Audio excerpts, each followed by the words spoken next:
Assalamualaikum warahmatullahi wabarakatuh. Alhamdulillahirabbil alamin. Wabihi nasta'in wa ala umri waddin. Wassalatu wassalamu ala asrofil anbiya mursalin wa ala alihi washabihi ajmain. Amma ba'du. Hari ini kita akan melaksanakan pembelajaran dengan menggunakan Google Meet atau Zoom. Dikarenakan ada beberapa kendala. Sebelum dimulai pembelajaran, Bapak akan mengabsen terlebih dahulu. Bagus Maulana Arifin hadir. Faris Ahmad Fadil hadir. Fayad Ramzi hadir. Terima kasih. Baik anak-anak, minggu ini di pertemuan ini kita akan membahas tentang kemajuan peradaban Islam masa Daulah Utsmani. Materi yang dibahas untuk pertama yang kita bahas adalah di bidang pemerintahan dan militer. Militer Kerajaan Utsmani untuk pertama kali diorganisasikan secara baik saat berhadapan dengan Eropa. Setelah beberapa kemenangan, moral prajurit menurun karena mereka merasa berhak menerima gaji sebagai pemimpin. Setelah itu, Sultan Orhan kemudian mereformasi militer dengan mengganti pemimpin, merekrut bangsa non-Turki, dan mendidik anak-anak Kristen untuk menjadi prajurit. Lalu pasukan besar dibentuk dengan pengorganisasian yang terstruktur. Strategi dan taktik militer yang efektif mempermudah kemenangan. Lalu perombakan oleh Orhan. Dilakukan perbaikan besar-besaran dalam organisasi militer. Seperti anak-anak non-Turki, khususnya anak Kristen diasramakan dan dididik dalam suasana Islami, membentuk pasukan elit yang diberi nama Janissary. Pasukan Janissary adalah kelompok militer elit yang menjadi simbol kekuatan dinasti Utsmani. Lalu ada kelompok militer Taujiyah. Taujiyah adalah tentara feodal yang didukung oleh penguasa lokal. Nah, militer inilah yang memperkuat ekspansi wilayah di Utsmani.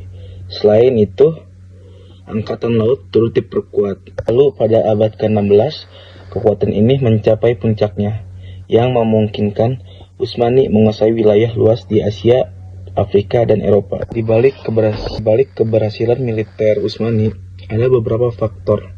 Ada dua faktor keberhasilan militernya. Yang pertama adalah bangsa Turki memiliki karakter disiplin dan patuh pada aturan. Kedua adalah warisan budaya militer dari nenek moyang di Asia Tengah. Selanjutnya adalah kemajuan di bidang intelektual. Kemajuan intelektual yaitu ada surat kabar Takvini Feka. Takvini Feka adalah surat kabar resmi pertama di Kesultanan Utsmaniyah. Didirikan pada tahun 1831 atas perintah Sultan Mahmud II.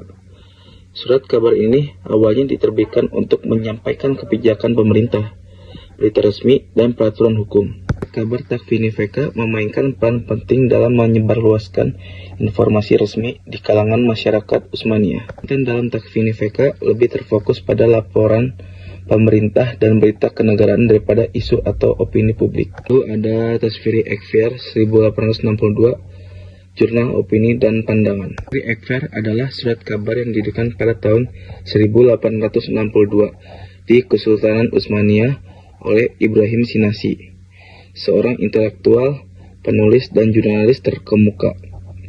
Nama Tasfir Ekfer adalah gambaran atau pikiran, atau penyampaian pemikiran. Surat kabar ini merupakan salah satu media penting yang berperan dalam menyebarkan ide-ide reformasi, modernisasi, dan kebebasan berpendapat pada masa Tanzimat atau era reformasi di Kesultanan Utsmaniyah, serta perkembangan pendidikan melalui pendirian sekolah dan perguruan tinggi. Pelajar juga dikirim ke berbagai negara seperti Prancis dan lain-lain, yang menghasilkan sastrawan seperti Ibrahim Sinasi dan Nami Kemal. Selanjutnya di bidang kebudayaan, muncul tokoh sastra seperti penyair Nafi dan Khatib Selebi. Penulis Kasyf Az-Zunun, arsitektur Islam berkembang dengan bangunan megah seperti Masjid Al-Muhammadi dan Masjid Sulaiman. Pada masa Sulaiman Al-Kanuni, fasilitas umum banyak dibangun di bawah arahan arsitek. Lalu ada tokoh sastra dan seni seperti Nafi yang lahir pada tahun 1582 dan wafat pada tahun 1636. Dia adalah penyair terkenal yang menulis kasidah. Lalu ada Yusuf yang lahir 1642 dan wafat 1712, yang mengarang puisi dengan tema agama, filsafat, roman, cinta, dan mistisme. Lalu Khatib Syalebi Mustafa bin Abdullah, karya monumental Kasyif Az-Zunun fi Asma'i Al-Kutub wa Al-Funun. Selanjutnya, kemajuan di bidang keagamaan. Kehidupan keagamaan di Turki Utsmani penting dalam sistem sosial dan politik, dengan ulama dan mufti memiliki peran besar dalam legitimasi hukum. Tarekat Al-Bektashi dan Al-Mulawi berkembang mempengaruhi tentara dan penguasa. Kemajuan Utsmani didorong oleh pemberian tanah untuk tentara berjasa, pengelolaan yang baik, sikap ramah terhadap mualaf, kebebasan beragama, dan toleransi yang menjadikan wilayah Utsmani tempat berlindung bagi Yahudi yang diusir dari Spanyol dan Portugal. Selanjutnya adalah kemunduran Daulah Utsmani yang disebabkan oleh beberapa faktor utama. Yang pertama adalah wilayah kekuasaan yang terlalu luas.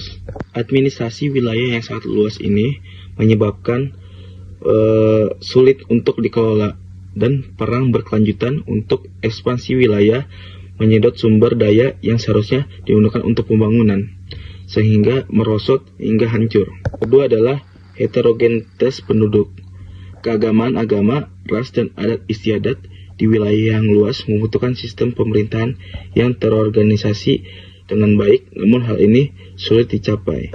Yang ketiga adalah kelemahan para penguasa. Setelah Sulaiman Al-Kanuni, sultan-sultan berikutnya lemah dalam kepemimpinan, sehingga kekacauan dalam pemerintahan semakin parah. Yang keempat adalah korupsi. Budaya korupsi semakin marak dengan jabatan yang diperoleh melalui sogokan yang merusak integrasi pemerintahan. Yang terakhir adalah kemerosotan ekonomi. Oke, sebelum pertemuan ini Bapak tutup, Bapak akan mengasih tugas untuk kalian. Tugasnya adalah mencatat apa yang Bapak sampaikan tadi, lalu kalian buat soal dan jawabannya. Soalnya 10 dan jawabannya pun 10. Kirimkan ke WhatsApp Bapak lewat ketua kelas. Terima kasih untuk hari ini. Bapak tutup. Mari kita baca hamdalah. Alhamdulillah. Assalamualaikum warahmatullahi wabarakatuh.